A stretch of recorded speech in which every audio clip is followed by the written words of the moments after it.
At 6:33, let's have a quick skim through the front pages for you this morning. The Mail on Sunday has the Home Secretary hitting back at Sir Elton John's criticism over the government's handling of the migrant crisis. The Observer leads with a story that the Education Secretary has kept secret files on people who are critical of schools' policies. The Independent has the Tories heading for a wipeout at the election, according to a new poll. And the Sunday Telegraph leading with the Defence Secretary's comments that British troops will be sent to Ukraine, not to fight, though, but to help train their troops. But it's the first time we'll actually be sending people into Ukraine, isn't it? Yes. I don't know why we'd need to go. We've already got people on the borders. Going in just seems to be asking for trouble. Anyway, we'll try and get more detail on that. Let's go through some of those then with the editor of Spike, Tom Slater, and the broadcaster, Nabila Ramdani. Good to see you both this morning. Tom, let's have a look at the Sunday Times. Because as conference kicks off today in Manchester for the Tories, it seems like Kemi Badenoch is really piling the pressure on her boss. She is, and no doubt also flying her own kind of flag for the future leadership contest to come. But she's given an interview here to the Sunday Times where she, as you say, kind of puts pressure on Rishi Sunak on a number of fronts, one of which being the European Court of Human Rights, making very clear that it's not racist, as she would say, to discuss leaving the ECHR to deal with the migration crisis. She also says that she would be pretty relaxed about further relaxation of net zero, saying we're only 1% of emissions, there's no point bankrupting ourselves in order to meet this. All of these issues on which Rishi Sunak has moved somewhat, shall we say, but there is certainly pressure from not just the backbenchers, but even with his own cabinet to go a little bit further or be prepared to go a bit further if the case calls for it. But so much of this is also swirling around the fact that most people seem to assume that Rishi Sunak's going to lose the next election, and therefore they're all kind of jockeying for position with that in mind, it seems like. Yeah. You don't think they're jockeying for position for before an election, do you? Well, I think that's what will make the conference fascinating, because they're all coming up with radical propositions, if you like. I think Badenoch's proposal to leave the European Court of Human Rights sounds easy enough, but I think it will come with multiple associated problems, not least of all because the court underpins the Good Friday Agreement, for example. So pulling Britain out would cause a lot of problem in Northern Ireland. But would it negate? Would it though? Would it immediately negate any agreements done through the ECHR historically? Probably not immediately, but it would certainly undermine its authority. And I think more generally the court would remove a good opportunity for people to challenge the state. But having said that, there's also a lot of grievance at the way the court can scupper policies of democratically elected politicians. So all these arguments have to be considered. It's not as simple as Badenoch makes out.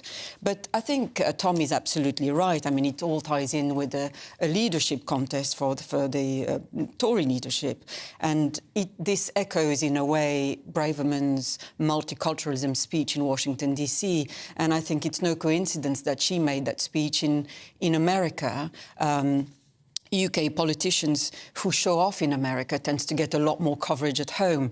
If she had made that same speech in her own constituency in Hampshire, I think it would have had less impact. And interestingly, there seem to be about as many people in the audience at that speech as there would have been at a constituency meeting. As you say, it was made to be filmed, really. But it is interesting on the ECHR question, which is to see how opinion is kind of turning. First of all, because you've got many prominent Tories talking about it quite openly. It's something Tory leaders have flirted with in the past, but there's often never really been as much of a viable proposition. We've seen Jonathan Sumption, former Supreme Court Justice, come out recently to say that he would support leaving the ECHR, that we don't need the ECHR to protect human rights. And I think that argument is going to become much more conservative now. Do we need the ECHR to protect our human... I'm just thinking of when we have a problem, just us, never mind migrants, us already. We have a problem with something in the state. At least we always feel you've got the European Court of Human Rights to appeal to. If we lost that, would that be a real problem? I don't think it would be. I mean, not least because if you think about some of the most core human rights, things like freedom of speech, for instance, that is something that's been encroached upon, not just in Britain, but in France and other countries successively, and that's been something which has happened underneath the umbrella of European-wide human rights legislation. And it's also, I think, is a problem when you've got essentially a foreign court making rulings which impinge upon democratic lawmaking, and it's because it's not just about saying this is what the law is. But that's how you perceive it, isn't it? Is it a foreign court? I mean, we set it up didn't we? And I can see how it's a vote winner to say, get rid of it, if people are being very anti-EU, but it's not actually part of it. It's nothing to do with the EU, it is separate, is it? that's true. But It is separate, but it's still perceived as a foreign entity interfering with domestic politics, where democratically elected politicians, are making legislation. It's perceived as interference. Some would argue it's necessary to have checks and balances to override, perceived problems at home, but I don't think that I think the point about having democratically elected politicians be in charge of their own policies is a very valid one and a very strong argument. But it was all. I mean, it's all off the backdrop of the Second World War, isn't it? Essentially. I think essentially, which is where you say democratically elected governments are not necessarily doing the right thing. Yes, I think it was set in a context of, obviously, of intense fighting amongst neighbours, and it was all aimed at pacifying everyone and, bringing about some checks and balances so as to avoid extremism. But, at times things need to be reviewed. We live in a different era, one might argue. Yeah. It's interesting, isn't it? But it's one of those things I think a lot of us say, oh, no, we need to keep it or we need to get rid of it, wherever you sit on it, without actually quite understanding what it does. The depth of it. I think one thing that would be positive, regardless, is that it's very easy for politicians to hide behind these external organisations. It certainly happened with the EU. Something goes wrong, we can't do anything because of the EU. Similarly, with the ECHR, there's all sorts of things which could be quite convenient for domestic governments. So that's one of the reasons why I think leaving it would be positive for democracy as far as it peels away another excuse when it comes to what politicians can. Well, I have to say, no matter what any politician says, I'm more intrigued by what that former Supreme Court Justice has to say, because he's someone who really understands what it does. In The Spectator last week, I think. Yeah, if he's saying we shouldn't be in it, then that actually does make me think a little bit. Let's have a look at the situation in Ukraine, Shadrina Bila. This is the Sunday Telegraph this morning. Grant Shapps, who's now Defence Secretary, saying we could have boots on the ground in training programmes. Yes, I mean, on the face of it, the headline sounds very dramatic. It does, yeah. Because that would be some kind of escalation. But as the article makes clear as you read on, it will be army leaders. I mean, Grant Shapps has been talking with army leaders about shifting an official British-led training programme into the Ukraine rather than relying on UK and other NATO members' bases. So we would be the first to send people physically into Ukraine. Yes, precisely. And you just wonder how that will then be perceived in Moscow. Well, I'm assuming it's not going to go down well, but I would also say that sending British combat troops into the Ukraine would certainly not be widely accepted in the UK. I think that would be seen as a step too far, bearing in mind that escalation in any war is always very frightening, especially when you already have a devastating war threatening to expand to the rest of Europe. I mean, well, even if you go under the shroud of saying it's not NATO interference, it's merely a training programme, which then is questionable in and of itself, those boys and girls will be a target. Precisely. They will have an absolute target on their back. And why send them into Ukraine when we're already training their them troops? over here? Yeah, over here and on the border. Yes. One wonders why go into Ukraine? But certainly Russia and its very powerful allies, such as China and Iran, would see that as an escalation. Yes, they will. And Well, it is an escalation, frankly. It is. It's another step forward, isn't it? Forward. I have to say, I don't feel very comfortable with that. And especially because, as you say, there's so much which is going on just across the border in Poland. In his comments in the interview, even says, we'll move into the west of Ukraine. I mean, what really is the...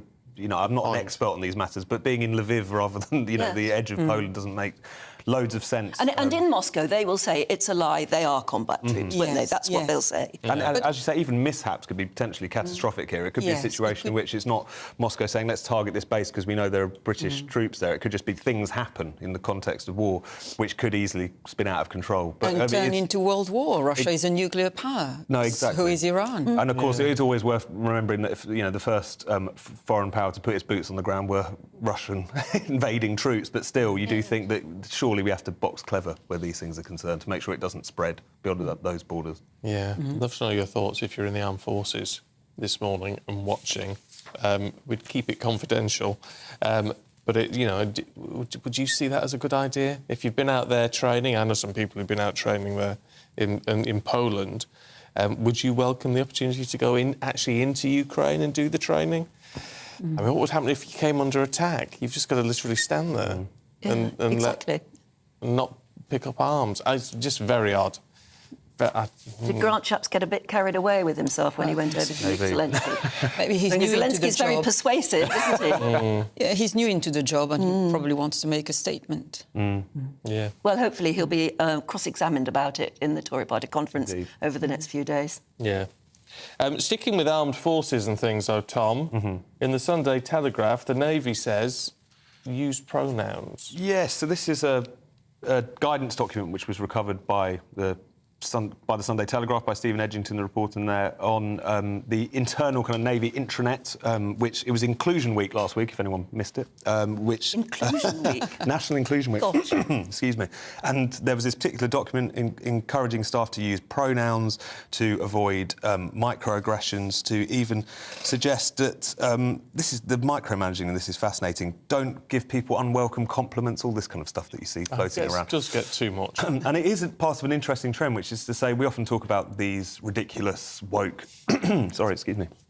guidelines going around corporations, going around universities, going around different kind of institutions. But it's happened within the armed forces as well. There's been a sort of string of scandals like this, even more serious things, like the case recently of the RAF being found to have discriminated against white recruits because of the need to meet diversity targets. So it's just interesting that even when we're talking about the armed forces, the armed wing of the states, places that you would think would be naturally a bit more sceptical, or at least naturally have other things to focus on rather than what words But when we they may or say may not use pronouns, what do they mean? So, for instance, it You'd have to say you were she, her. At the beginning of meetings, apparently it should be good practice to say, hello, my name is Anne, and I'm she, her, etc., which is a kind of interesting... in the military, you had a sort of rank. Anyway, you just... No, exactly. Surely colonel, lieutenant, or whatever it is, captain or something. captain would make a lot more sense. The one thing I never understand about the pronouns thing is no one ever uses your pronouns such as it is when you're not... When you're there in front of them. It's something which It's almost pompous to talk about yourself in the third person. Just call me captain. Well, yeah. I mean, look, doesn't make a hell of a lot. If you want to explain your pronouns, then I've no beef with it. But I don't think it should be obligatory. No, exactly. That's always the difference. Anyway, look, if you've just joined us, it is 6:46. Let's just remind you of the main news this morning. And the Conservative Party conference kicks off today in Manchester. As the first gathering since Rishi Sunak took over from Liz Truss gets started, GB News will be there throughout, bringing you every twist and turn, and there are going to be a lot of them. A ban on single-use plastics comes into force in England today. Plastic plates, trays, cutlery, bowls, lots of things will be banned, but disposable vapes and supermarket ready meals aren't included. And coming up, users of certain social media apps will soon be able to chat to famous figures such as rapper Snoop Dogg and tennis star Naomi Osaka, and that's all thanks to AI. Futurist Andrew Eborn is going to explain.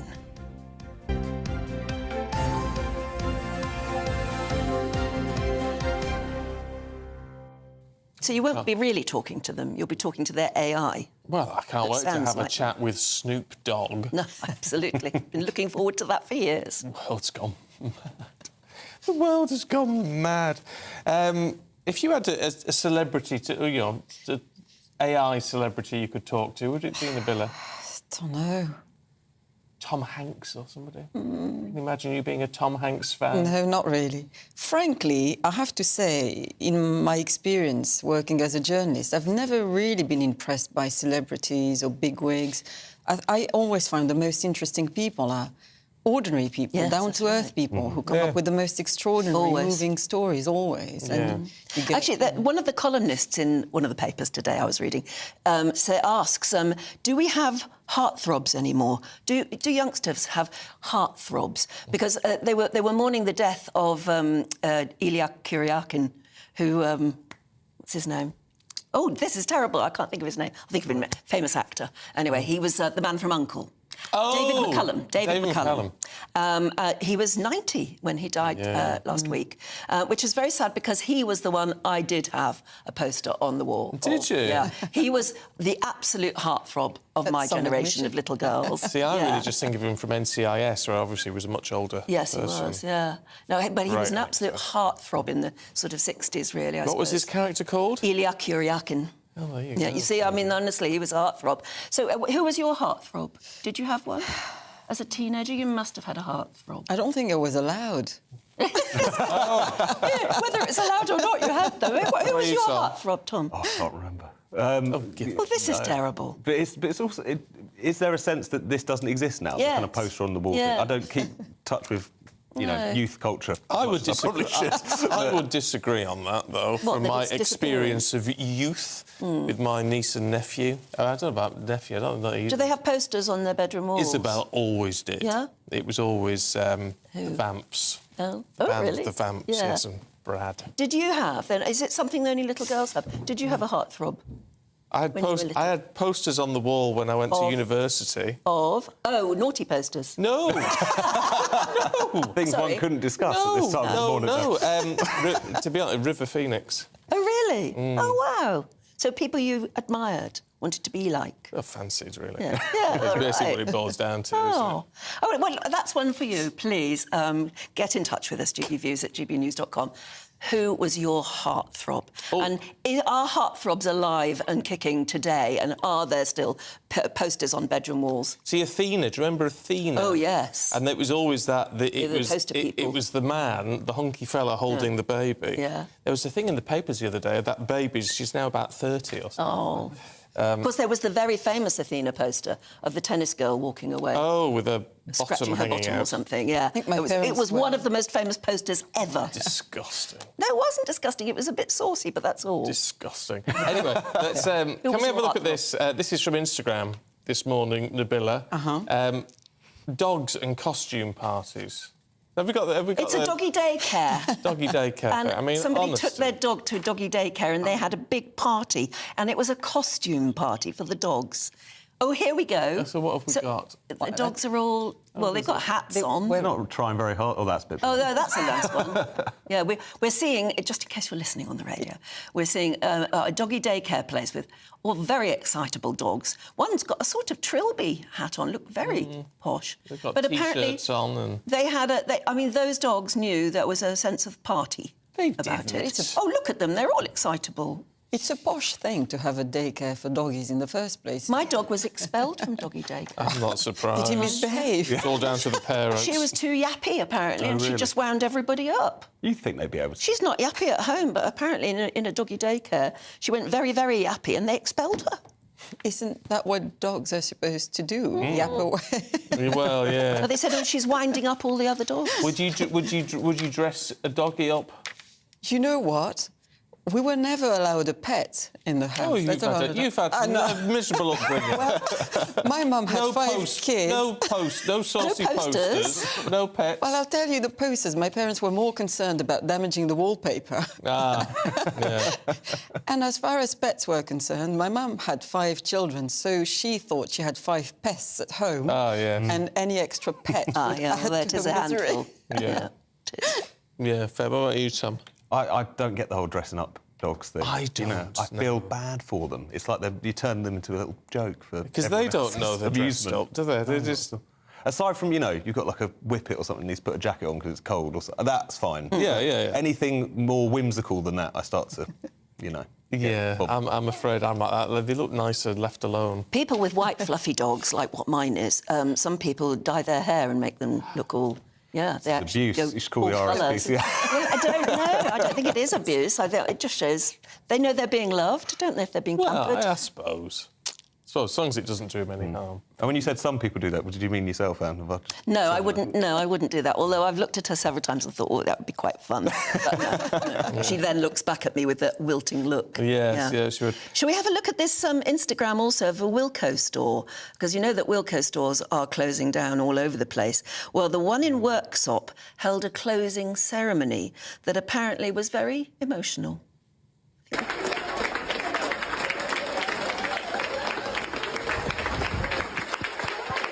It's been a pleasure.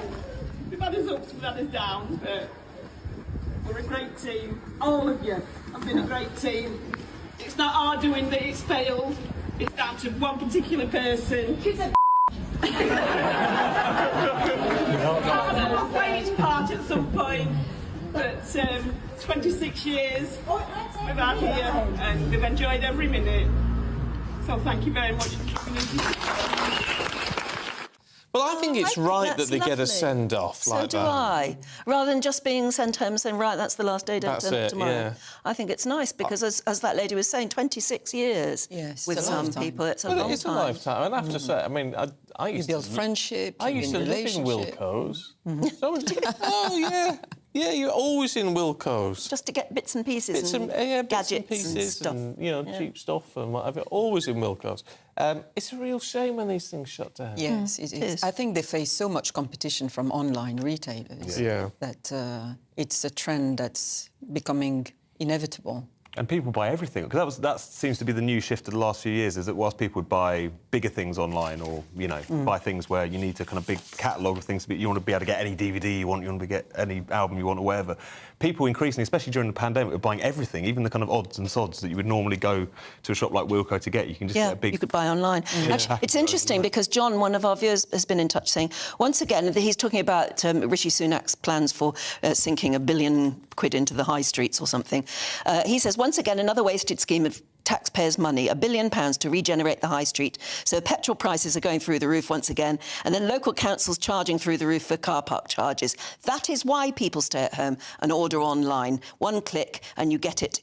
But if you want to go to your local high street, you've got to pay for petrol and car park charges, ULEZ, everything else. No wonder people are buying online. No, I think that's a really important point. I mean, it does feel like that things were shifting in that direction anyway, but it certainly wasn't helped by the fact that it's making it increasingly difficult for people to go to those high streets, which, when you ask people, they do want to support them. It's just the fact that sometimes that extra convenience gets in the way. But yeah, you've got to change the high street. That's what I've said for a long time. It's not good throwing money at it, saying, well, let's keep the high street alive and life support. You've got to change what the high street is. Because it's a changing... It's just a changing scenario. The end of British high streets mean the end of so many communities, and that's what's so sad about it. And it's also the end of a wonderful aspect of British life. But as you said, pouring money into it, I'm not sure if that's the... No, you've got to spend the money in the right way. Yeah. Look, we've got to leave it there. Nabila, Tom, thank you. We'll catch you a little bit later on.